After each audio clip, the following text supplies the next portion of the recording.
Hi, everybody. You're with me on The Experience. It is a glorious day, Monday, beginning of our comic book week. And we wanted to make sure that you knew everything you needed to know about what to pick up at your local comic shop. Because I know there's a lot of stuff that comes out. It can be confusing. You might be like, oh, I heard about this book and I forgot it came out this week. We don't want you to miss any of those things because it's important for you to have them in your pull boxes. If you see anything or hear about anything today that you really want to make sure that you get, do call your local comic shop and make sure to get it on your pulls. Make sure that they know. Don't miss out on these things. Up first, we're going to have a wonderful discussion with Cullen Bunn, who is one of my very favorite writers in the industry, so I'm super excited. Everyone, welcome Cullen Bunn. Hey, everybody. Hey, Jen. How are you? I'm doing really, really well. I've been looking forward to this for a long time. So thank you so much for joining us. I'm glad to be here. It's kind of funny. I've gotten to the point, honestly, when I'm buying books for myself or picking up books for myself to read, that it doesn't matter anymore, the genre at all. If I see Cullen Bunn on the title page, I'm like, okay, well, I'll know I'll like it. So, well, that's not. Thank you. I see people saying that. I just saw someone on Twitter say something similar just a little bit ago, and it always makes my my shriveled heart grow 3 sizes. Oh, that's wonderful. So you have a long history in comic books, or at least your list of books that you have touched is really huge. So many things that people love from Marvel, like Venomverse and Uncanny X-Men, and oh my gosh, just so many, the good storylines that we like. X-Men Blue, Magneto, man, Deadpool, tons of Deadpool for. Oh, Deadpool! It's right, all the good Deadpool stuff. Oh yeah. Man, but you've also touched lots of other companies like Oni with Shadow Roads and AWA. Right.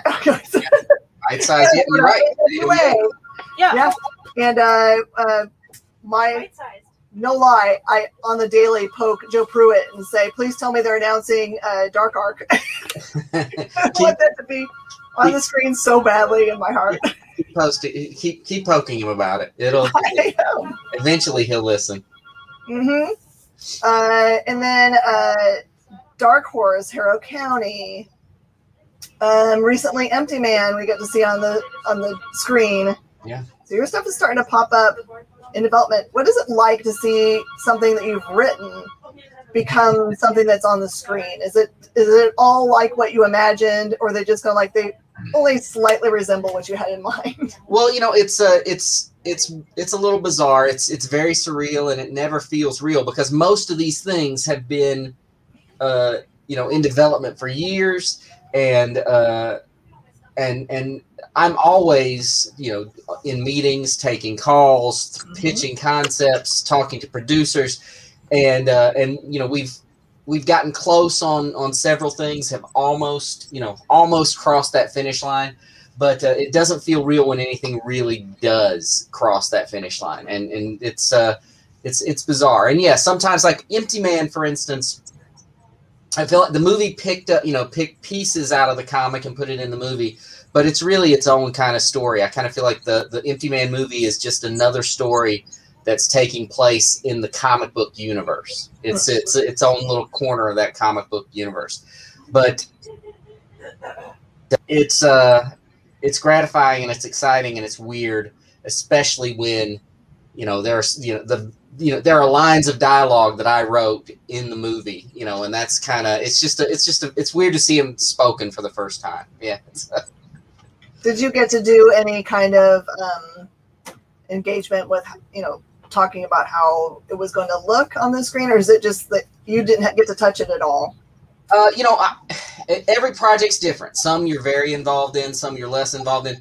I was involved with Empty Man pretty much, I saw like numerous different cuts of the movie, and I saw the script when it first got turned in, and but that was definitely one that it was in the hands of the producers and the director. They kept me very involved.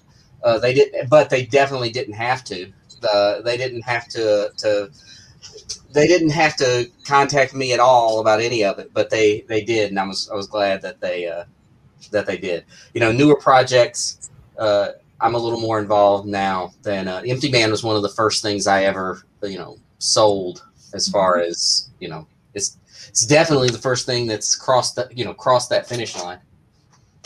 Are there any other things you can even mention? I know there's so much that people can't say, and I totally understand that. I'm not trying to milk you for information, but if there's anything right, go for it. No, it's all right. But no, unfortunately, I mean, there's a couple that have been announced. The Unsound, which is another Boom miniseries, that's in development for Netflix right now.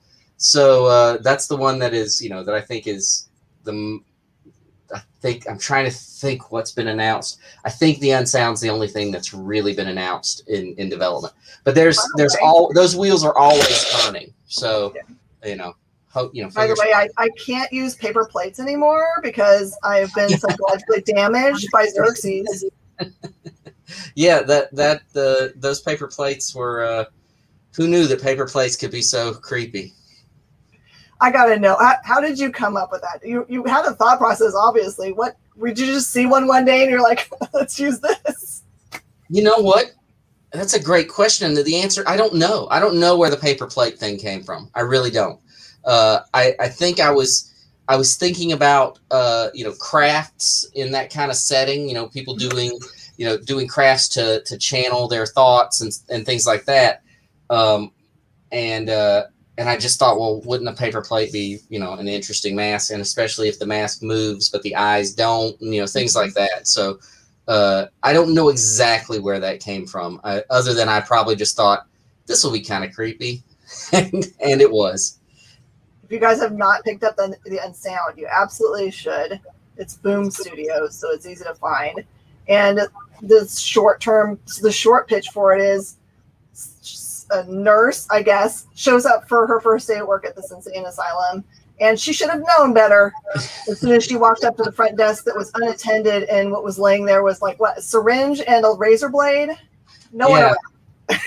Yeah, it's she basically it's basically her first day at the job, and she's getting a job at what is essentially a haunted asylum, which is that's the perfect place for a new job, right? Yeah, and it gets more crazy from there. One of the people that is in the asylum is named Xerxes, and that's what we're talking about with a paper plate. He puts he has a paper plate that he's drawn stuff on, and he puts that over his face. So in it, he's really so scary. It's a weird book too. I mean, it's a story that it goes in directions I don't even know that I knew where it was going when I started writing it, and it really goes into some crazy places, in the very best way, I think. I mean, I'm really happy with the way that book turned out, and the art by Jack T. Cole is amazing. He does such a great job of conveying this sense of weirdness and creepiness and surreality of it all. Honestly, when I read an issue, I'd have to go and read something happy, because otherwise I wouldn't sleep well. It did its job. Well, then I succeeded. I'm happy with that. I'll take that as a compliment. So you've had a couple arcs for Dark Arc.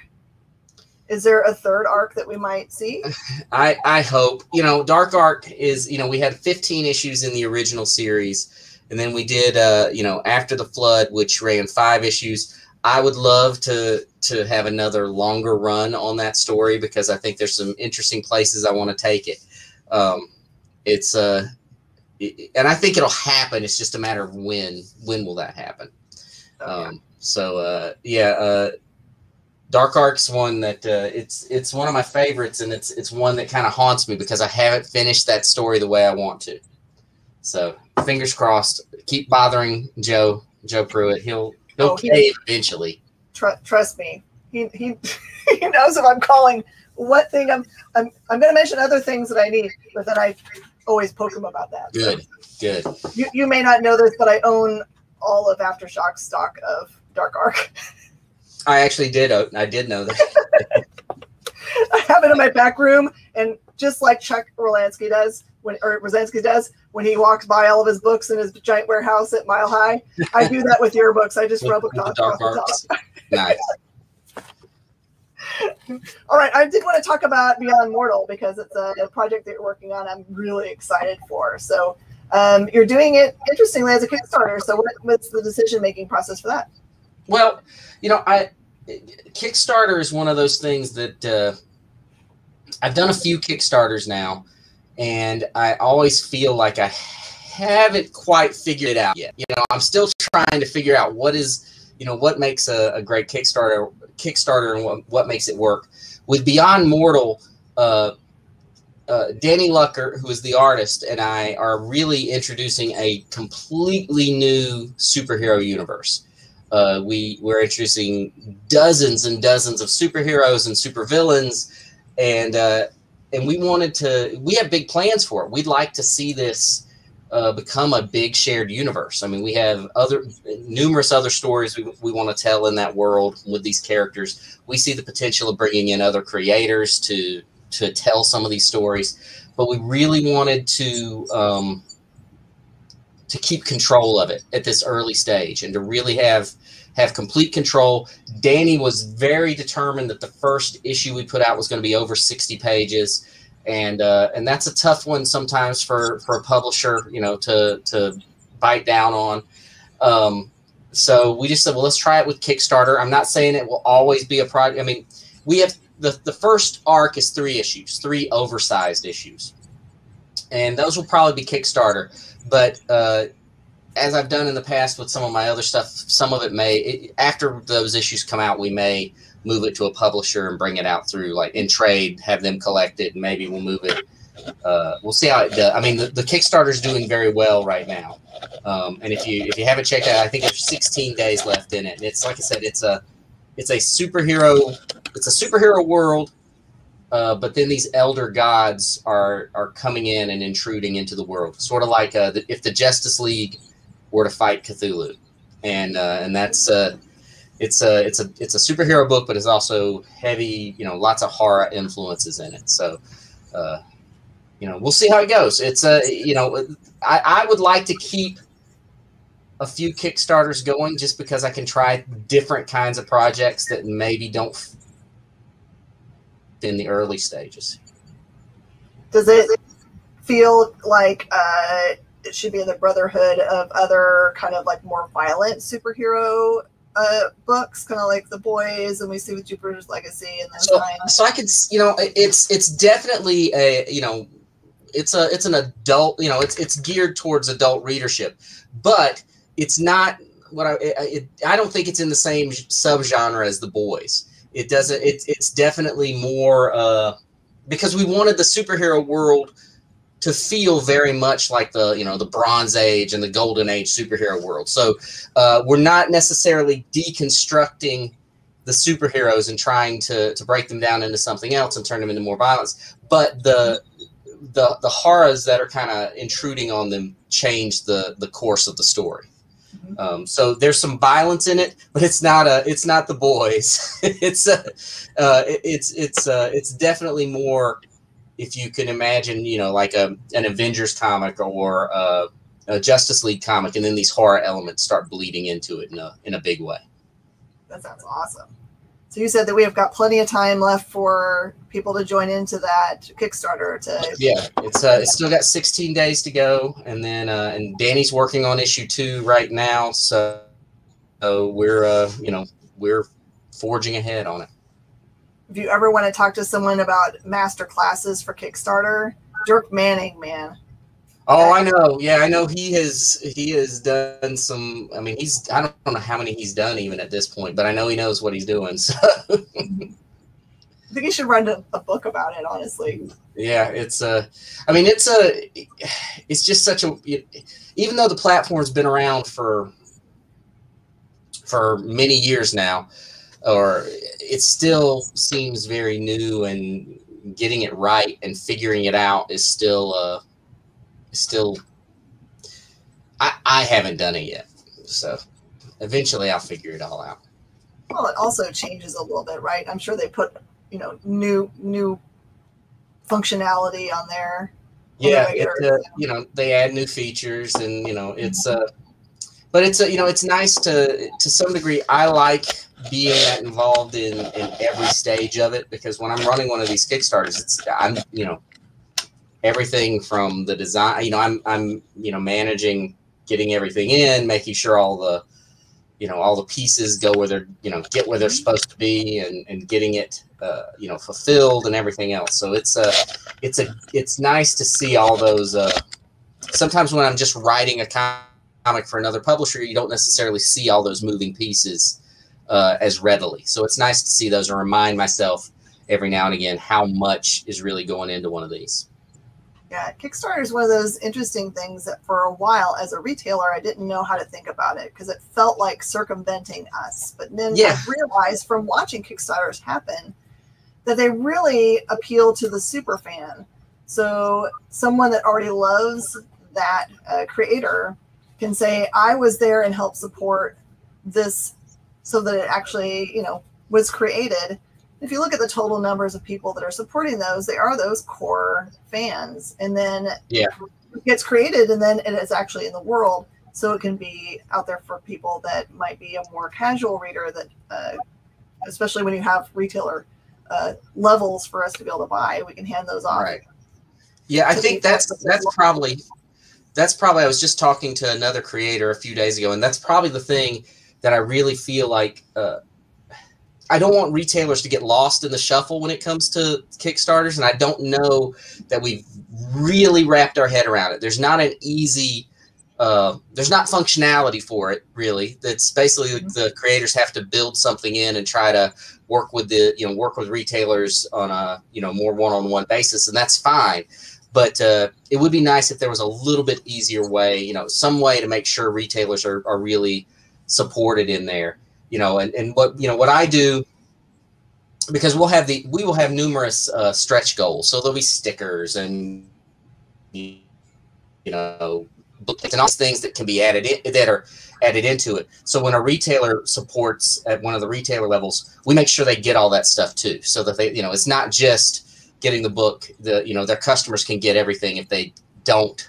Invariably, at the end of the Kickstarter, we get dozens of emails from people saying, "Hey, I missed out on this. Where can I get it?" And it's nice if we can say, "Hey, go get it from your retailer." Perfect. I've got some lag problems on my end, and I apologize for that. I'm sure that it's me jumping around right now. Well, here too.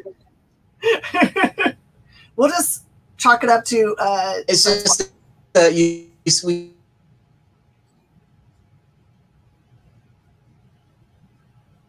and we're just frozen in that moment. I think we caught up with each other.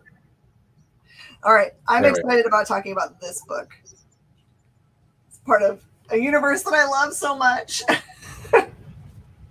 Me too. That's an awesome cover.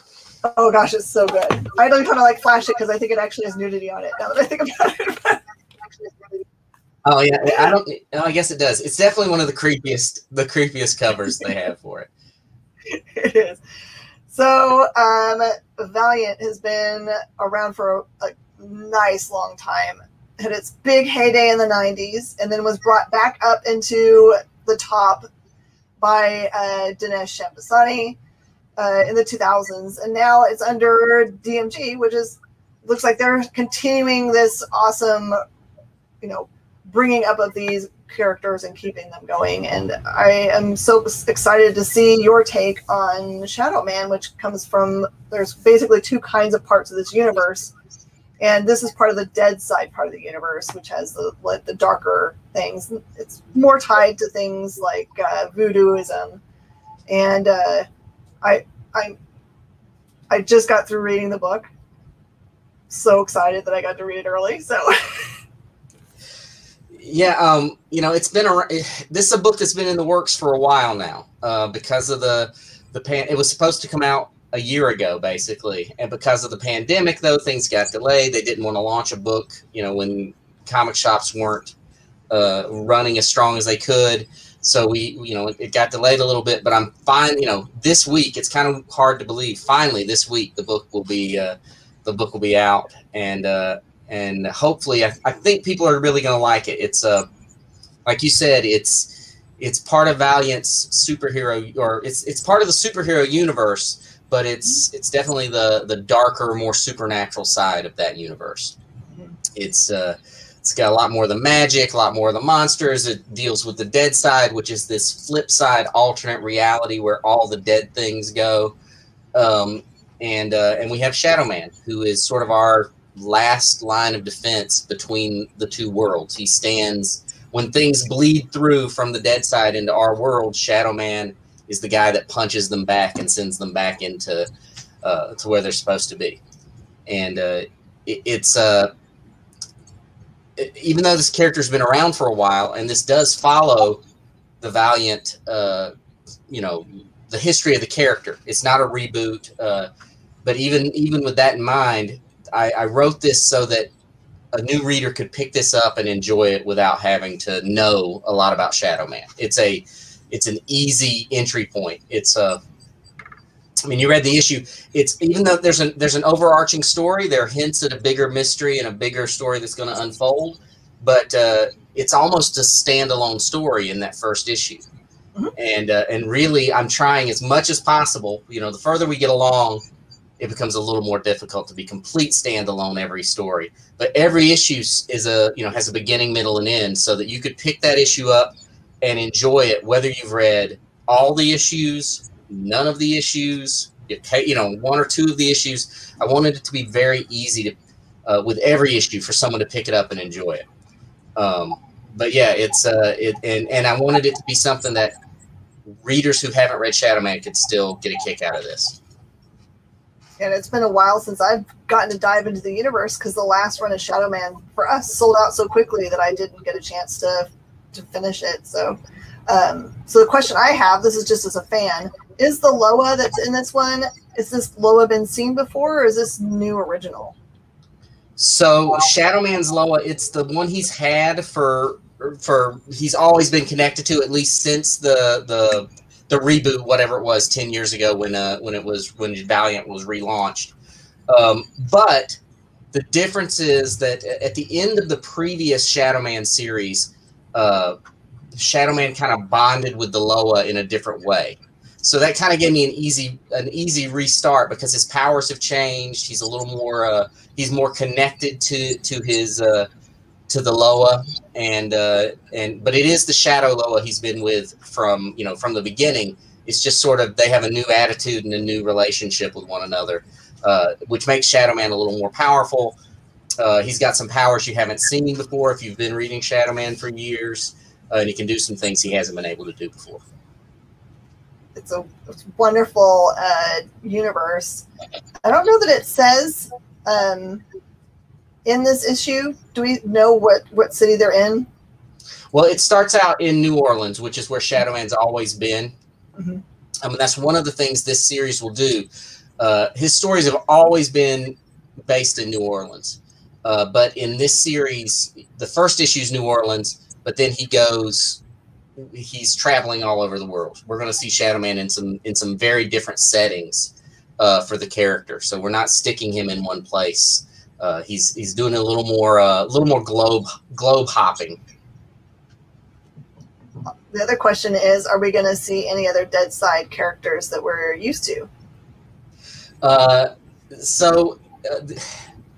The answer is yes. Okay. You will. There are some characters that in the first few issues were focused mainly on Shadow Man and Baron Samedi, and we're not introducing characters that you might have seen before. As we get into the second arc, you're definitely going to be seeing more characters that you've seen before. Lots of people have asked me if some classic Shadow Man villains will show up, and the answer is yes, but maybe not in the way you're expecting. Ooh, okay. All right, so I follow you like most people do on social media, and I'm just super excited about Jackson's new belt. Oh yeah, he's when did he start? he's been doing it now for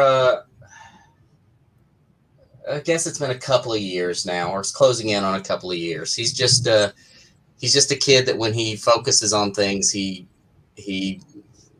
puts it all into it. So he's dedicated and determined. So which is the most important thing. Even through the pandemic, he has been he's been sticking to his martial arts regimen, which is cool. I was taking martial arts as well because I thought it was something we could do together at sometimes, even though I was in an adult class and he was in a kids class. I did not stick with it though. when the pandemic hit, I embraced eating junk food and not exercising, and he embraced keeping his regimen going. So you should be there cheering us on, right? Come on. Yeah, I know. Yeah, I was not someone who could stick with it. I had to. I let it go by the wayside. Maybe I'll get back to it again at some point, but who knows? He's getting old enough now. He'd probably be in the adult class or start going in the adult classes in the next few months. So maybe I'll start doing it when he's doing the adult classes again. But he's so much better at it than me. I don't know if I want to be embarrassed in that way. When my boys were younger, my youngest took Taekwondo, and so I was already there, and I just felt like I should be doing something other than sitting on the in the chairs Right. just watching. So I started taking classes with him, but I took the kids classes. So when it came to when they did like tournaments and things, I of course can't do tournament things with the kids, but I've been practicing with them. So, of course you're pulling your punches and not following through with all of your kicks and all those things. But I learned that the teenagers that were in the adult class had learned to not pull any of those things. And so I took my first bout, the first hit I took, I thought that he broke my ribs. Oh yeah. Yeah, it's funny how eager teenagers are to beat up adults. So like I have permission. Right. They have the permission to throw those punches. So all right. Oh goodness. Is there anything else that's coming up that you want to put in people's minds, start thinking about? Yeah, look, I have a ton of books coming out over the next next several months. Shadow Man, Phantom on the Scan from Aftershocks just started up a couple of weeks ago, and we'll be continuing on. It's a 5-issue series.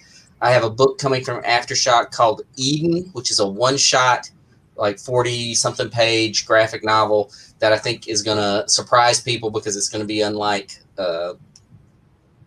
anything they've read from me. It's sort of a horror romance. It's a horror love story. And it's just gorgeous. It's a gorgeous book.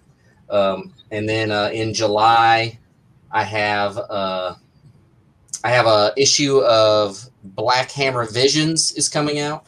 I think issue 6 is mine. And if you've never read any Black Hammer stuff, you can read this issue. You don't have to worry about having read it. But I write a character called Cthulhu, who's basically like this plumber who is connected to this eldritch force. And then I also, in July, I have a kids graphic novel coming out from HarperCollins called The Ghoul Next Door, which I'm really excited about. It's a big 200-page graphic novel with Kat Ferris. It's for middle readers, and it's the first in a series. So I'm hoping people will really. It's written for kids, but it's also for creepy adults too.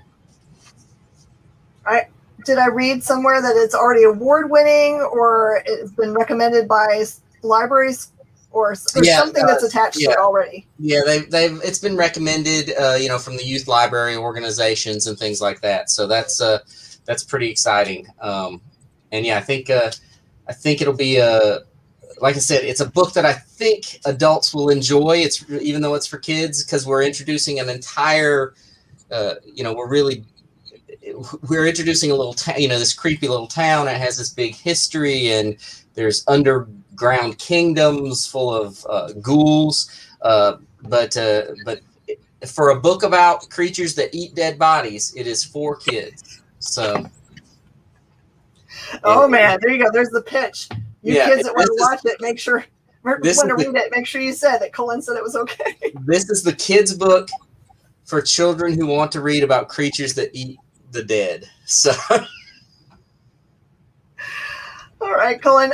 Thank you so much for joining us on The Experience. Do you have anywhere that you would like people to follow or interact with you? Sign up for newsletters? Any of those things? Yeah, you can always go to my website. It's just cullenbunn.com. If you want to interact with me, Twitter is the hands down the best place to do it, at Cullen Bunn. And from either of those places, you can get to my website, my Patreon, the Kickstarters I run, any of that stuff. You can my newsletter. You can find all of that from those places. All right. Thank you so much, Cullen, for taking time out of your day. This has been a huge help for me. We're going to be right back after this break with Frankee White.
There's something for every imagination at your local comic shop.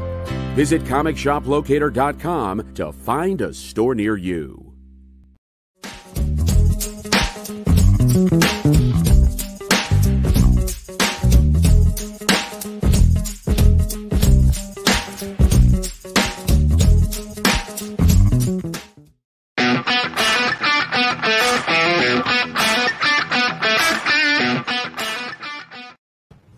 Hi, everybody, and welcome back to The Experience. This is Talking Shop, where we try to get you all hyped up about books that are coming out this week to your local comic shop.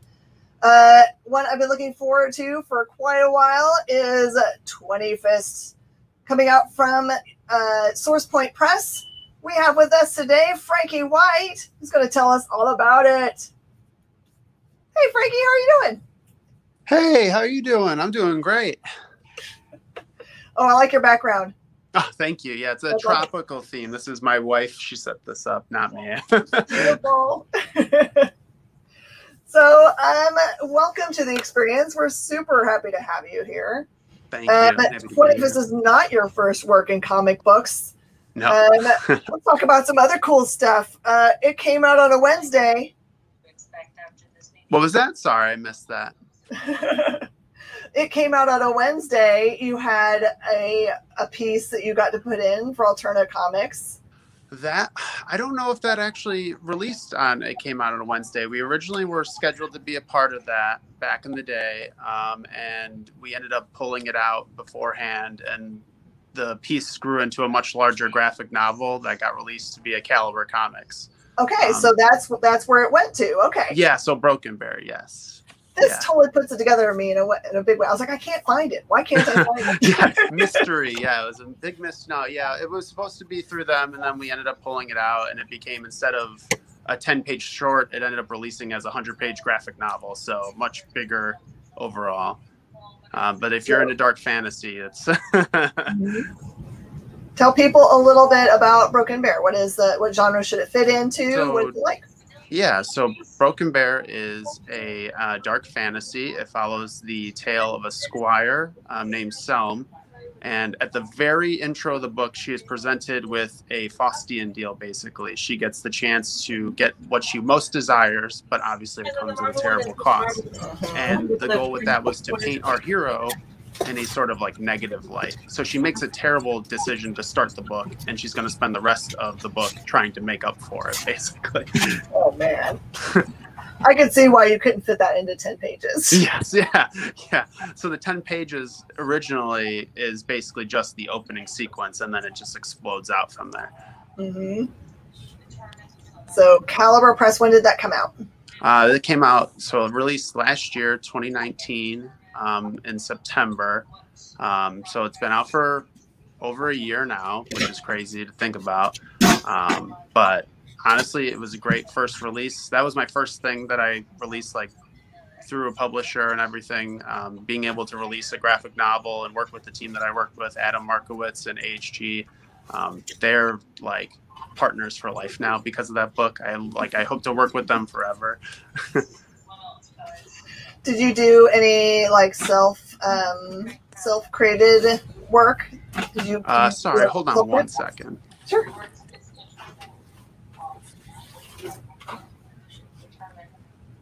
Hey, I am so sorry. Hold on 1 second. Technical difficulties. Oh my goodness. This happens every once in a while. He'll pop back in. Sometimes I have to do that too whenever there's glitches in the system. That's right. This is what live shows are like. Now you know it's an actual live show instead of a live show that we recorded earlier. They were rebroadcasting. That's not true. We're totally alive. So yeah, the book I'm excited to talk about is the Source Point Press one that's coming up. But I did not know about this other one, so I'm going to totally put it on my list of things to go and hunt down and read because it sounds awesome. Oh my goodness. Let's see. There's so many cool things that are coming out this week in comic shops that you guys should pay attention to, including, hey, don't beat them up.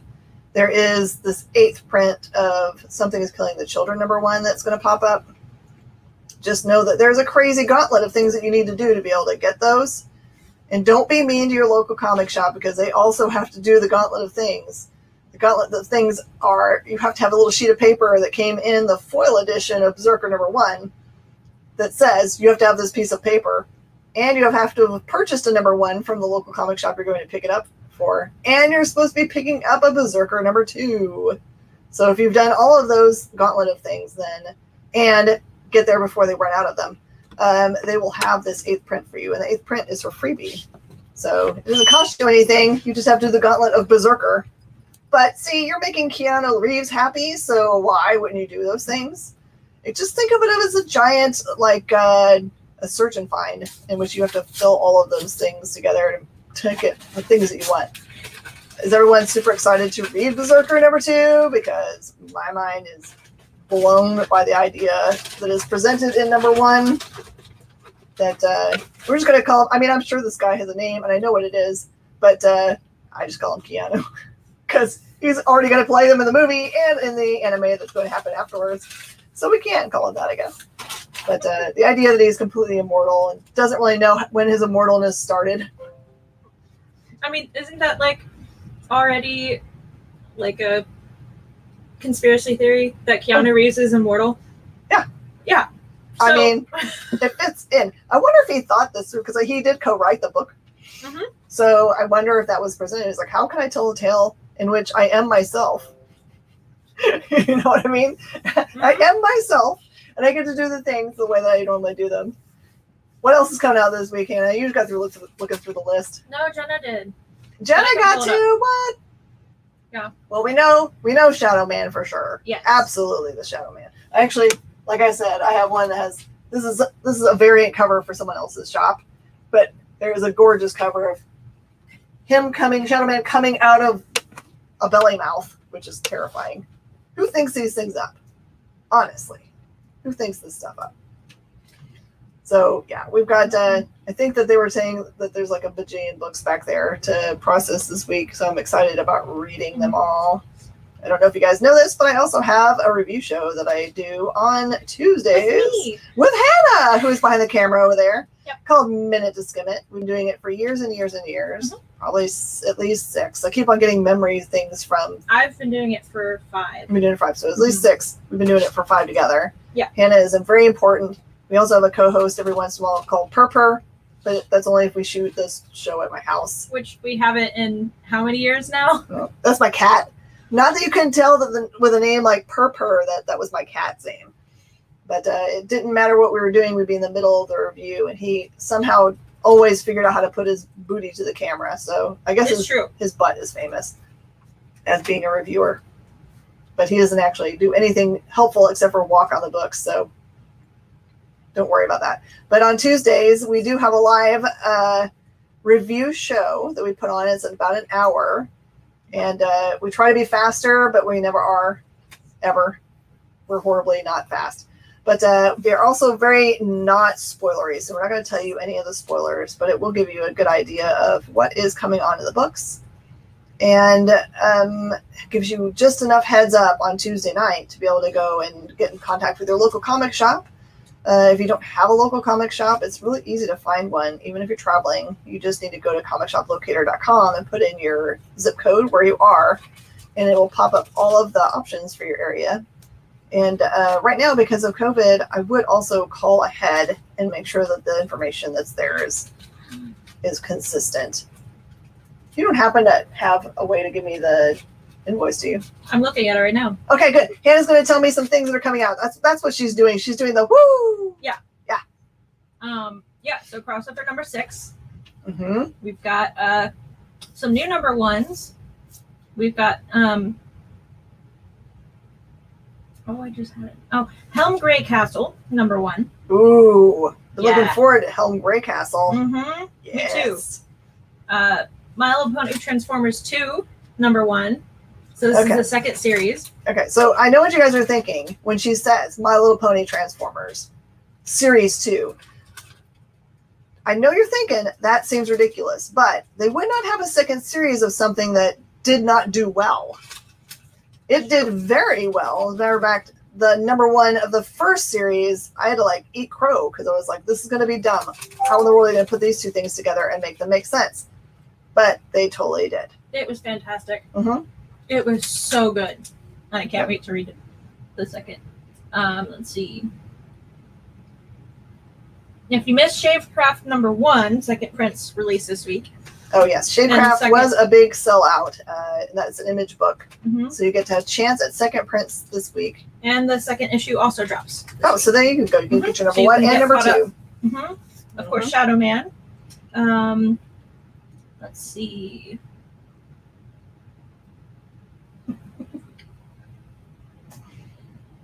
Witch Blood number 2, which is going to be awesome. Witch Blood number 2. Wow. Mm-hmm. Yeah, from Vault. Yeah. Yep. If y'all are following Vault, you know how awesome all their books have been. Let's see. We've got Alien number 1, second prints, finally coming out. So if you missed the first issue. Okay, so Alien is one of those series that it's interesting what's going on. So you have Marvel picking up Alien and they've picked up Predator. And something weird happened. Here's breaking news. They had slated a whole bunch of regular comic books, Captain America and those guys, with Predator variants, which they did for Alien. And for some reason, all of those got pulled this week. Very weirdly. So if you were hoping for the Predator, also Predator itself is. Oh, all of Predator got pulled. Okay, well, there are disputes on who has the license for this, obviously. So if you were hoping for Predator from Marvel, it will be one of those things where it's like, hold please. Hold please. We'll figure out that has this ever happened before where there's been an actual announcement of a launch and numbers inbound and then they'll be like, oh yeah. It happened with a bunch of the Archie stuff last year because of COVID. Ah. Yep. All of the stuff that I was looking forward to. Yeah. That's a bad thing when those kinds of things happen. Yeah. Ooh, Department of Truth is this week as well. So we get both crossover and Department of Truth in the same week, which will blow my mind, of course. Of course. We've got a couple different Zenoscope one-shots. Perfect. Mm-hmm. Hey, Frankie's back. Hey, Frankee. Am I back in? Yes, you're totally back in. All right. Sorry about that. My dogs got into something they should not have gotten into. That's important to not have your dog get sick from getting into things that they shouldn't, or get in really big trouble for destroying something they should not be touching. The life of a dog parent. What kind of doggies do you have? I have two dogs. They're both Shepherd mixes. One is a Shepherd mix, and we don't know what the mix is. And the other one is a German Shepherd and a Pug mix. Oh, cute. Yeah. Everybody we've talked to about it, like, we don't know how it happened, but it happened. They get a little bit determined. I've seen some other weird mixes too. You're like, well, that seems impossible. Like Chihuahua Great Dane things. You're like, no. I don't want to know how it happened. We got him at a shelter. All right. So tell us about 20 Fists. How did you come up with the idea? So 20 Fists was born from my love of the movie The Warriors. Which is one of my favorite movies ever. I saw it at probably way too young of an age, and it impacted me. So my goal was to do something that was in the vein of like a street fight, gangs run a city sort of thing, but with a little bit of a twist. So it was gangs running, it was like an illegal fist fight league, basically. So instead of like the Warriors where they're all actual gangs, it's sort of this like underground structured fist fight league where you have a team of people and you go out and you just do like fist fights and you have a scorecard. So when they fight, when you knock someone out, an X appears over their name like on the scorecard and everything. So that was like what I was hoping to do with it, and mix in different genres. Originally it was going to be a Western mix in there. But when I was writing the script to start, I didn't give any of the characters any names or physical descriptors. I wrote them just their dialogue and what they were going to be doing in the scenes, and then I gave it to the artist, Kat Bauman, and I said, draw them how you picture them in your head based on like how what they're saying, what they're doing, how do you visualize them. And when she drew all the characters out, it totally changed how I was going to like approach the rest of the book, basically. So instead of a Western, it switched to a romance. So it's the back of the book for the Kickstarter copy says, this is a comic about fist fights and bad romance. And that's the shortest pitch I could make for it. There's a killer video trailer that we've been running on the experience for a while. Mm-hmm. If you watch that trailer and it doesn't appeal to you, then it probably is just not your thing at all, because it looks amazing. That trailer is super, super good. I was really surprised when I saw it. You're like, I'd buy that book and read it. Yeah, right. I was like, well, maybe I'll buy one anyways. Gotta bump my numbers. So what was the most surprising about the characters in the way that they were portrayed? Did you like any like mind-blowing things that happened with characters for you? In terms of like when I wrote them down to getting in the art, it was just, seeing the differences. Cause like, I'm sure anybody that's writing, when you're writing, you have an idea of what the character looks like in your head, before you even write, down their descriptions for the artist. So I had ideas for what I thought all the characters were going to look like, even though they weren't named or given descriptors. So just seeing what came out, which was like not 100% lined up with my own head. And that's the beauty of like collaborating on comics is, you know, getting someone else's opinion. You know, if it was just me, the book wouldn't have been nearly as good as it ended up being. So that's probably like the most surprising part, just seeing how different and how like on point some of them were. Like some of them I saw it and I was like, that's amazing. Like you pulled that straight out of my brain. Like I didn't even give you anything.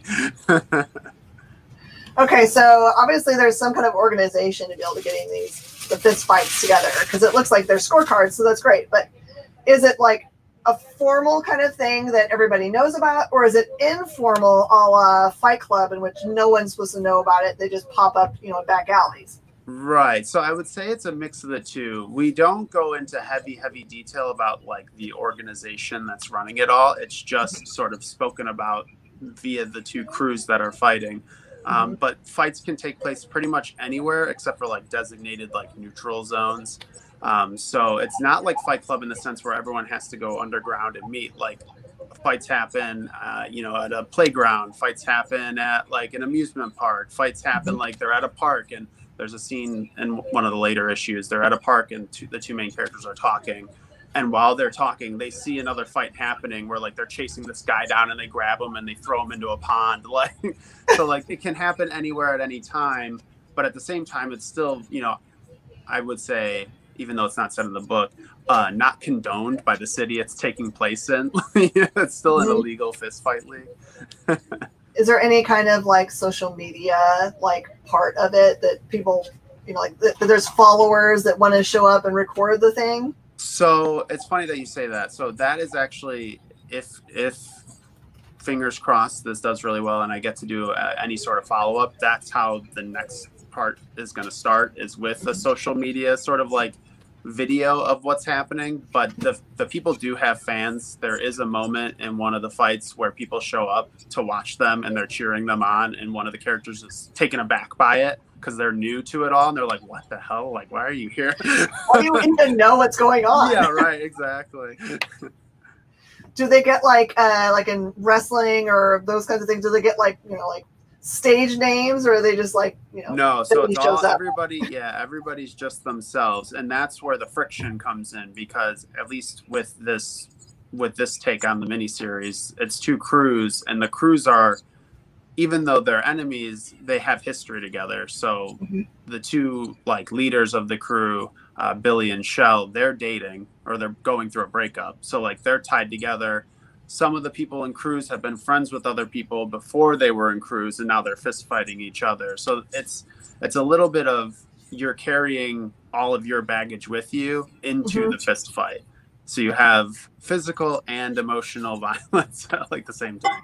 So it's not like a professional sport where like after you get off, you know, like your MMA, someone just like totally, you know, like choked you out, you lost consciousness, you get up and you're like, yeah, dude, bro, my best friend. Yeah, good game.